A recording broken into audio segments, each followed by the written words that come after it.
विष्णु गुरुदेवो महेश्वरः गुरु साक्षात् परब्रह्म तस्मै श्री गुरवे नमः।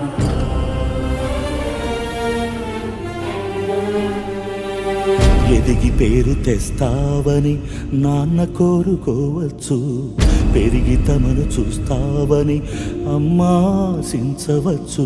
ఏమిస్తావని రాని లేత వేళ్లకు రాతరాయ నేర్పినాడు,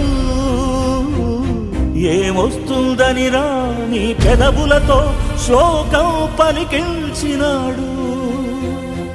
ఏమీ ఆశించకనే ఏది బదులడగకనే నీ మెదడు బీడు నా బీజాక్షరాలు నాటినాడు. కర్మణ్యేవాధికారస్తే మా ఫలేషు కదాచన.